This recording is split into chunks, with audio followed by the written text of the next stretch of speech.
एक समय की बात है। एक छोटे से गांव का नाम था मोहनपुर। उस गांव में एक लड़का रहता था जिसका नाम था राजू। राजू के माँ बाप नहीं थे। वह अनाथ था। बचपन से ही वह उसी गांव में रहता था। गांव के लोग उसे जो कुछ खाने को देते वही खा पी कर वह बड़ा हो गया था। किसी को नहीं पता था कि राजू के माँ बाप कहाँ गए, वह कहाँ से आया। राजू बहुत ही दयालु स्वभाव का था।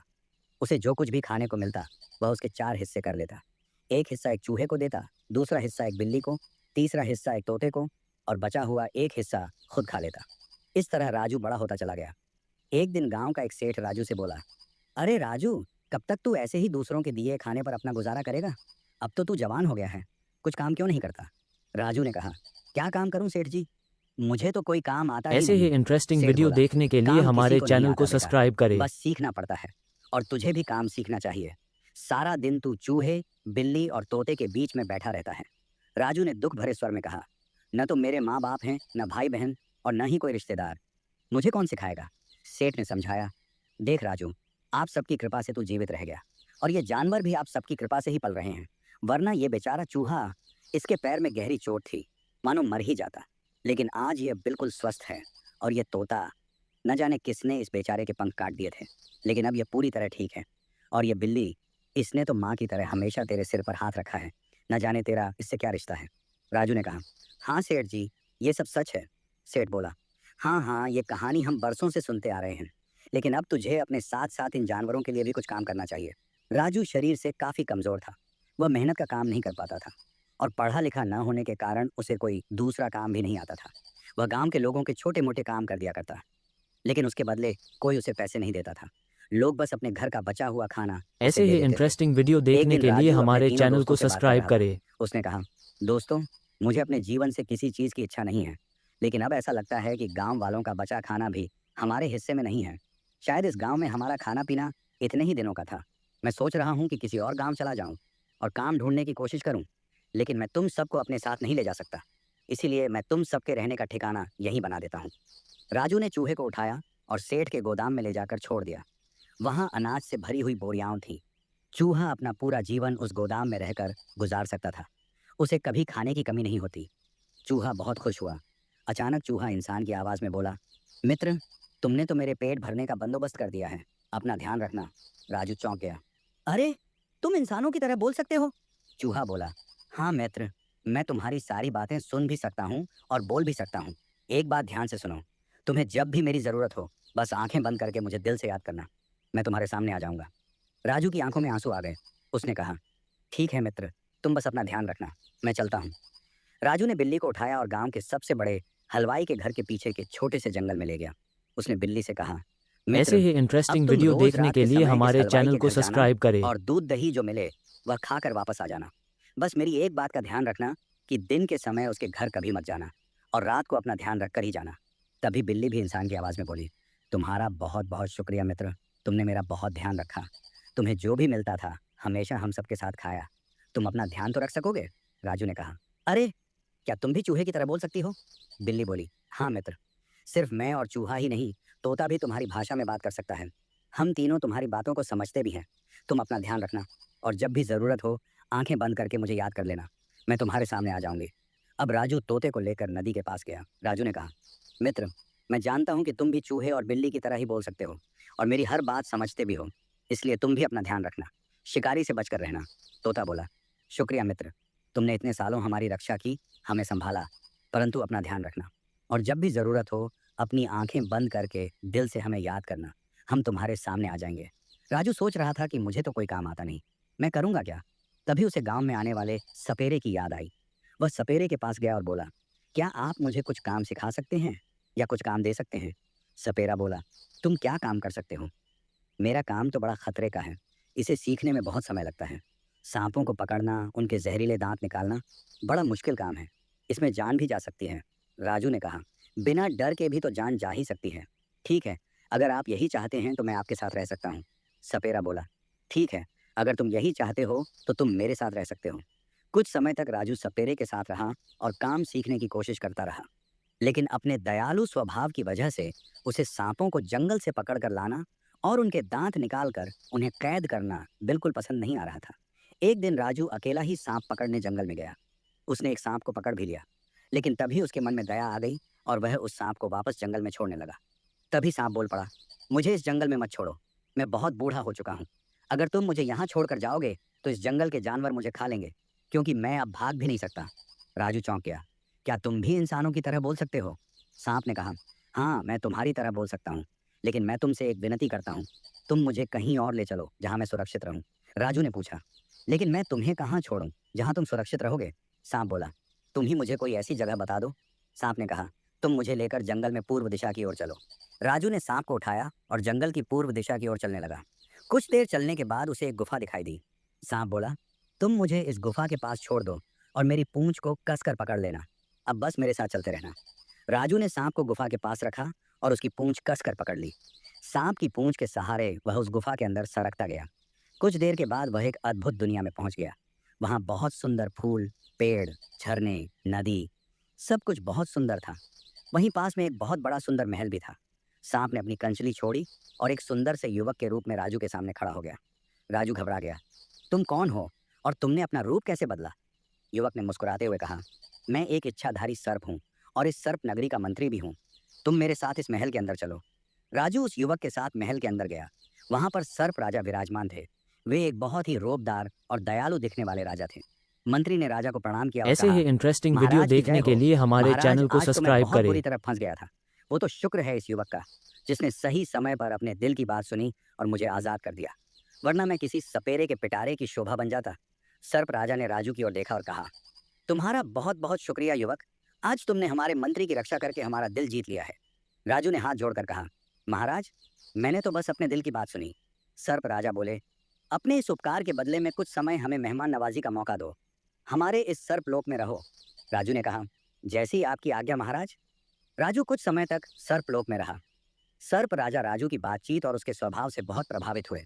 वे मन ही मन अपनी इकलौती पुत्री का विवाह उसे करने की सोचने लगे। उन्होंने इस विषय में अपने मंत्रियों से सलाह की। सबकी सहमति के बाद उन्होंने राजू से बात की।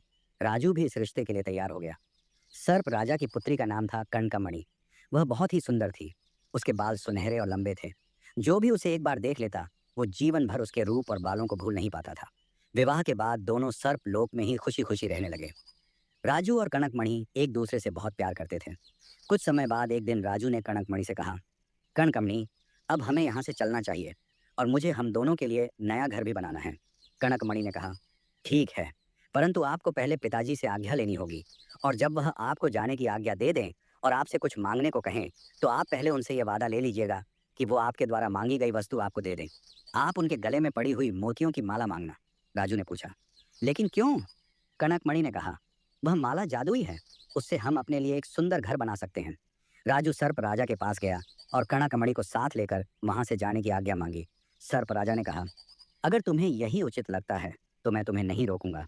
मैंने तुम्हें अपने जीवन की सबसे बहुमूल्य चीज, अपनी पुत्री कनकमणि दे दी है, परंतु फिर भी मैं चाहता हूं कि तुम जाने से पहले मुझसे कुछ उपहार स्वरूप ले लो। राजू ने कहा, ठीक है महाराज, अगर आप चाहते हैं तो मैं आपसे जरूर मांग लूंगा, परंतु आपको मुझसे वादा करना होगा कि आप मुझे वह वस्तु अवश्य देंगे जो मैं आपसे मांगूंगा। सर्प राजा ने कहा, मैं तुमसे वादा करता हूँ, बताओ तुम्हें क्या चाहिए? राजू ने कहा, महाराज, मुझे आपके गले की मोतियों की माला बहुत अच्छी लगती है, क्या आप मुझे उपहार स्वरूप यह दे सकते हैं? सर्प राजा ने मुस्कुराते हुए अपने गले की मोतियों की माला निकाली और राजू को दे दी। राजू और कनकमणि ने पिताजी से विदा ली और सर्प लोक से बाहर आ गए। जब वे धरती पर पहुंचे तो कनकमणि ने पूछा, अब हम कहाँ जाएंगे? आपके पास तो कोई घर भी नहीं है। राजू ने कहा, चिंता मत करो, मैं बहुत मेहनत करूंगा और हमारे लिए एक बहुत सुंदर घर बनाऊंगा। कनकमणि मुस्कुराई और बोली, आपको कुछ करने की जरूरत नहीं है, आप मुझे पिताजी की दी हुई वो मोतियों की माला दे दीजिए। राजू ने माला कनकमणि को दे दी। कनकमणि ने माला पर जल का छिड़काव किया और हाथ जोड़कर कहा, हे अमूल्य माला, आप मेरे और मेरे पति के लिए एक बहुत सुंदर सा महल बना दीजिए और हर सुख सुविधा से पूरी तरह से वह भरा हो, जहाँ किसी चीज की कोई कमी ना हो। कनकमणि के प्रार्थना करते ही वहां पर एक बहुत सुंदर सा महल बन गया। महल में सब कुछ था, सुंदर कमरे, बगीचा, सेवक, सब कुछ। राजू और कनकामणि उस महल में खुशी खुशी रहने लगे। कुछ दिनों बाद एक दिन कनकामणि अपने महल की खिड़की पर खड़ी होकर अपने लंबे सुनहरे बालों को सुखा रही थी। तभी उसके कुछ बाल टूटकर महल के पास बह रही नदी में चले गए। उन बालों को एक मछली निगल गई। उसी समय कुछ मछुआरे नदी में मछलियां पकड़ रहे थे। वो मछली भी उनके जाल में फंस गई। मछुआरों ने ऐसे सोचा ही कि आज की इंटरेस्टिंग पकड़ी वीडियो हुई देखने मछलियां के लिए हमारे पास के चैनल को राज्य के राजा सब्सक्राइब को करें। उपहार स्वरूप भेंट कर देनी चाहिए। वे मछलियों को लेकर राजमहल पहुंचे। मछुआरों ने राजा को प्रणाम किया और कहा, महाराज की जय हो। महाराज, आज हमने बहुत सारी मछलियां पकड़ी हैं। हम आपको यह उपहार स्वरूप भेंट करना चाहते हैं। राजा ने कहा, हम तुम्हारा उपहार स्वीकार करते हैं। आज हम भोजन में यही खाना पसंद करेंगे। राजा के आदेश पर रसोइया उन मछलियों को काट कर पकाने की तैयारी करने लगा। तभी एक मछली के पेट से उसे सुनहरे बाल मिले। वह उन बालों को लेकर तुरंत राजा के पास गया। रसोइया ने कहा, महाराज, हमें मछली के पेट से सुनहरे बाल मिले हैं। राजा ने बाल देखे और बोला, यह तो किसी स्त्री के बाल लगते हैं। जिस स्त्री के ये बाल होंगे वो खुद कितनी सुंदर होगी, उसका रूप कितना अनोखा होगा। मंत्री जी, आप पता लगाइए कि यह सुनहरे बाल किसके हैं, क्योंकि मैं उस स्त्री को अपने राज्य की महारानी बनाना चाहता हूँ। मंत्री ने कहा, जैसी आज्ञा महाराज। मंत्री अपनी सेना के साथ पता लगाने निकल पड़े। तभी राजा के सामने एक कुबड़ी सेविका आई। उसने कहा, महाराज, सुनहरे बाल तो ऐसे ही सिर्फ सर्प इंटरेस्टिंग लोक की वीडियो राजकुमारी देखने के के हैं, लिए हमारे और वह चैनल तो को सर्प लोक में सब्सक्राइब रहती है, करें। वो धरती पर कैसे आ सकती है। राजा ने उसे सारी बात बताई। कुबड़ी बोली, महाराज, आप मुझे 100 सोने के सिक्के और 10 सैनिक दे दीजिए। मैं बहुत जल्दी ही इसके बारे में पता लगाकर आपके पास वापस आती हूँ। राजा ने कुबड़ी को 100 सोने के सिक्के और 10 सैनिक दे दिए। कुबड़ी सेविका सबसे पहले मछुआरों के पास गई और पूछा कि वो मछलियां कहाँ से पकड़ कर लाए थे। मछुआरों ने उसे नदी के बारे में बताया। कुबड़ी सैनिकों के साथ नाव में सवार हो गई। वे उस नदी के किनारे किनारे चलते रहे। 2-3 दिनों के बाद उन्हें नदी के पास एक सुंदर और भव्य महल दिखाई दिया। कुबड्डी ने सैनिकों से कहा, मैं जब तक वापस नहीं आती तब तक तुम सब मेरा यहीं इंतजार करना। चाहे कुछ भी हो जाए, यहाँ से जाना नहीं। कुबड्डी ने आसपास पता किया। उसे पता चला कि उस महल में एक बहुत ही सुंदर स्त्री रहती है जिसके बाल सुनहरे हैं। कुबड्डी समझ गई कि यह वही सर्प राजा की पुत्री है। वह महल के अंदर गई।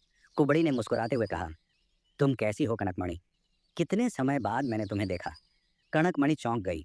मैं आपको नहीं पहचानती। आप कौन हैं? कुबड़ी बोली, मैं तुम्हारी बुआ हूँ, तुम्हारे पिता की बहन।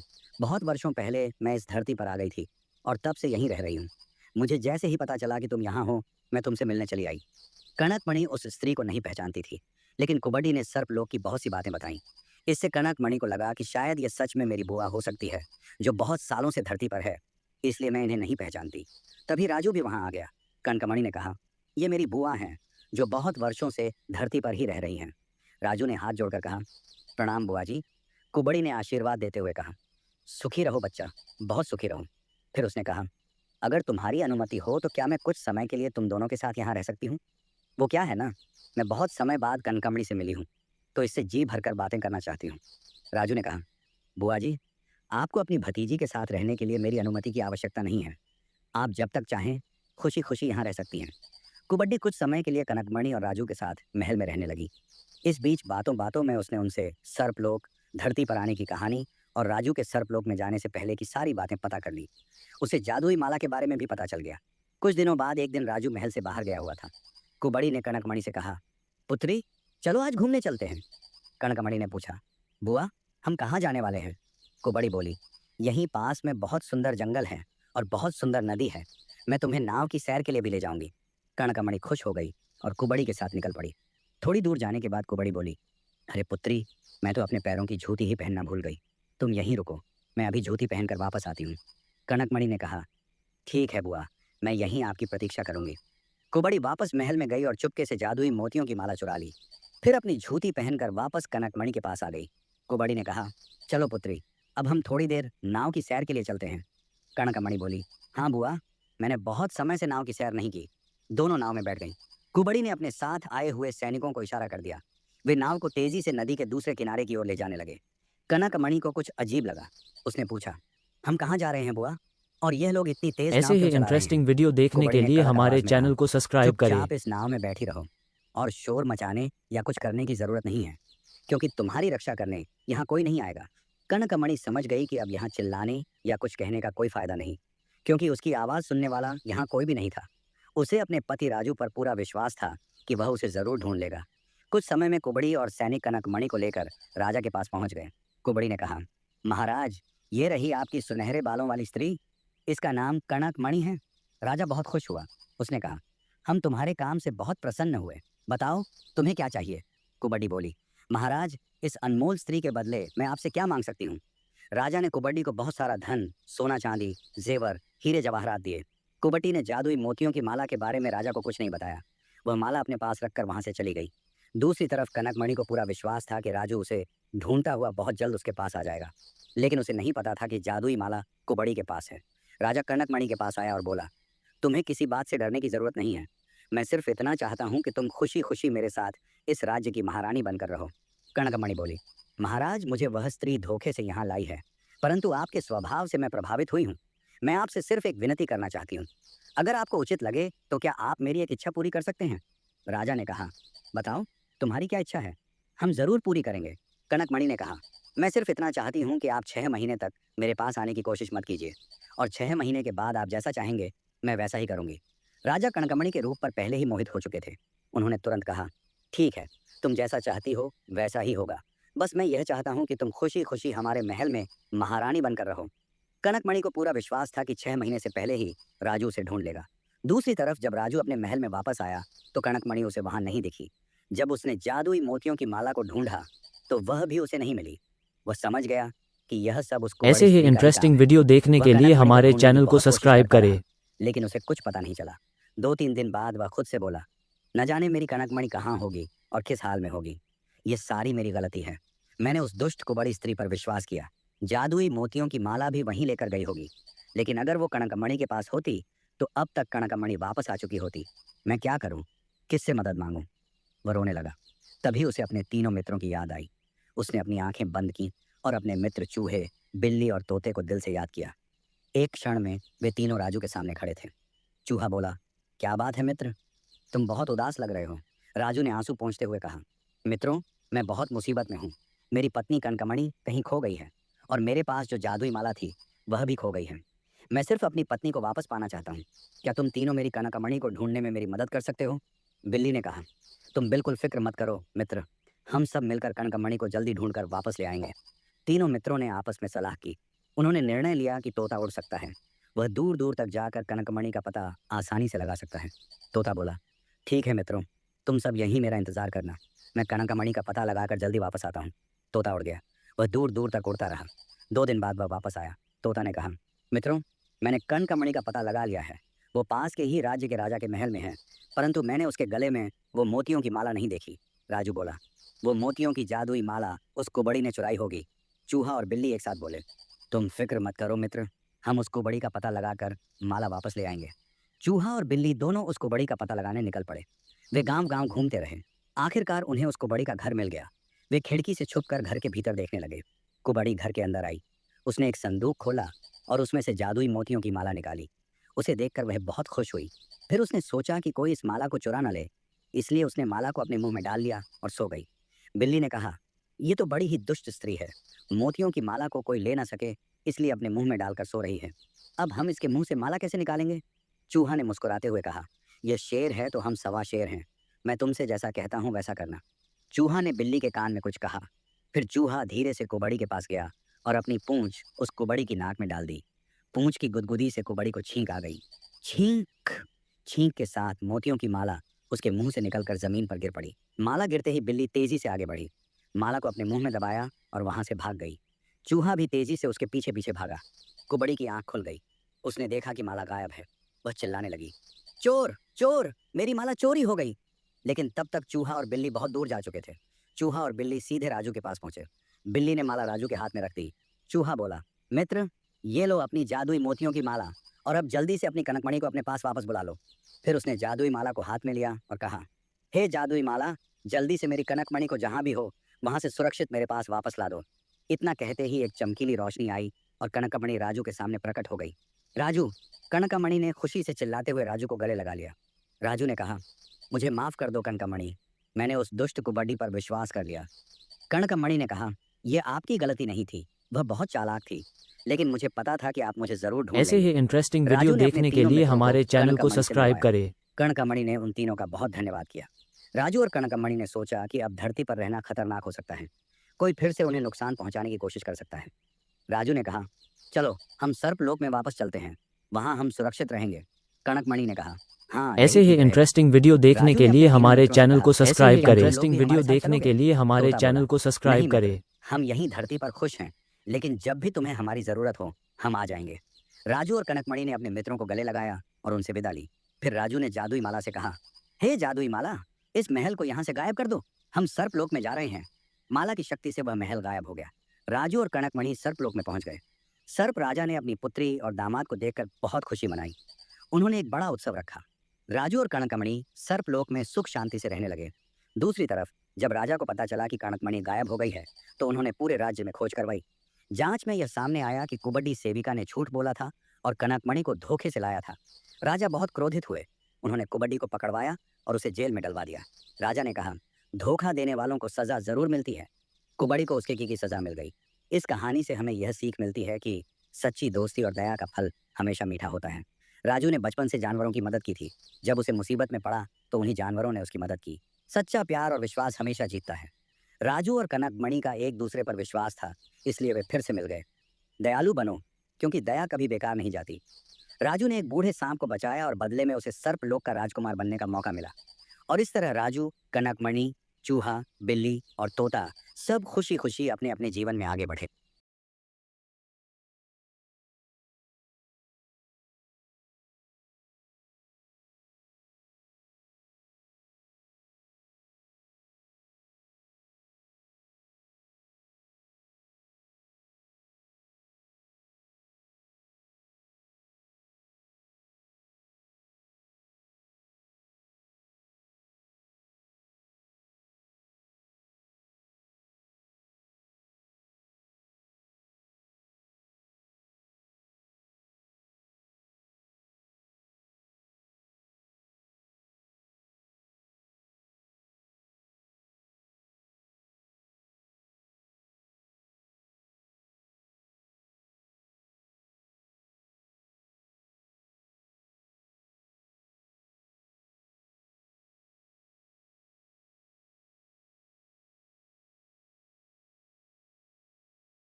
ऐसे ही इंटरेस्टिंग वीडियो देखने के लिए हमारे चैनल को सब्सक्राइब करें।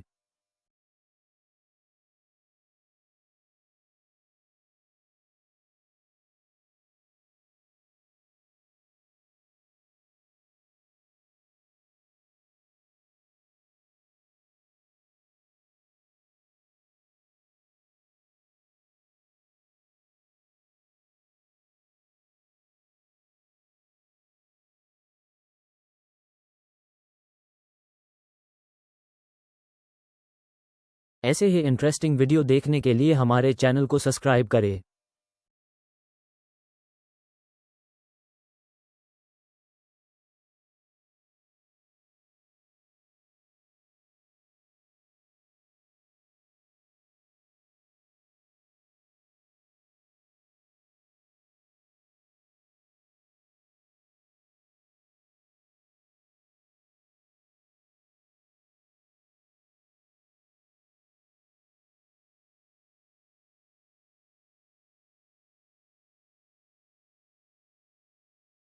ऐसे ही इंटरेस्टिंग वीडियो देखने के लिए हमारे चैनल को सब्सक्राइब करें।